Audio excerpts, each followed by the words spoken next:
In a small, bustling village surrounded by rolling hills and fertile fields, there lived a woman named Mercy, known far and wide for her unmatched skill in sewing.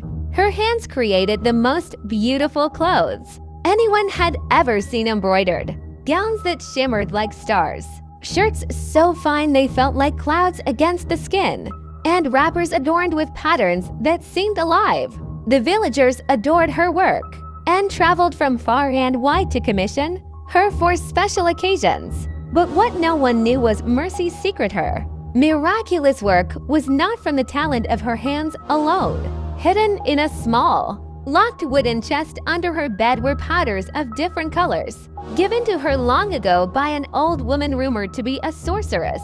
Each powder carried a different magic: green for speed, gold for perfection, blue for beauty, and red for strength. Whenever Mercy took on an order, she would sprinkle the powders onto the fabric at night, whispering words in a strange language she could no longer remember. By morning, the work was complete, flawless, and beyond what any human could achieve.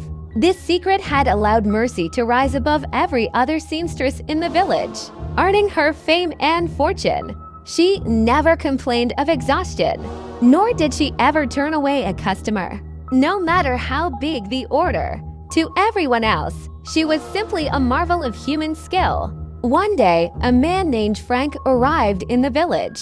He was not from the village, but a traveling merchant. Known for his sharp eye and curiosity, Frank had heard tales of Mercy's work and, intrigued, decided to see it for himself. He commissioned her to sew a royal blue robe, decorated with golden patterns, for a wedding he was attending in another town. "Can you finish it in 3 days?" he asked. Mercy smiled confidently. "Come back in 2 days, and it will be ready." Frank raised his brow. He knew well how long such work should take.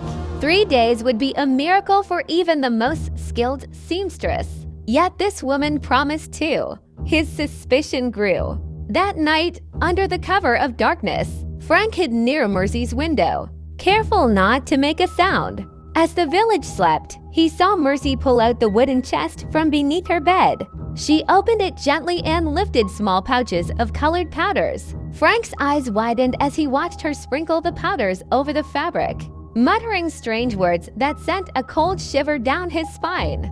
To his amazement, the powders glowed faintly before sinking into the cloth like water into sand. Slowly, patterns began to form on the fabric, weaving themselves without the touch of Mercy's hands. Frank's heart raced. He had never seen magic before, and he knew this was no ordinary skill. By dawn, he left his hiding place, determined to expose the truth. The next day, Frank went to the village square and told everyone what he had seen. The villagers, at first, laughed off his claims. How could magic powders exist? But Frank was a persistent man, and he gathered a group to visit Mercy's home. When they arrived, Mercy was just finishing another garment.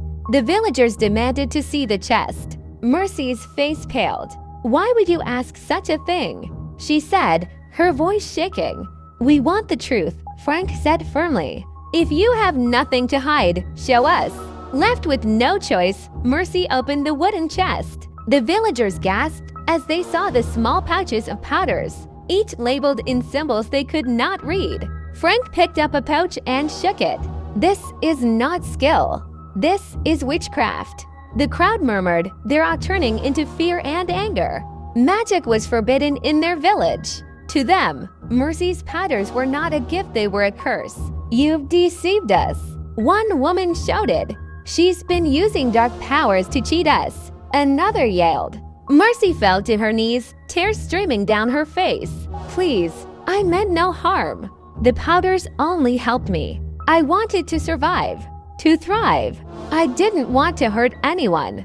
But the villagers would not listen. Fear had hardened their hearts. They called for the village elders, who arrived swiftly and held council.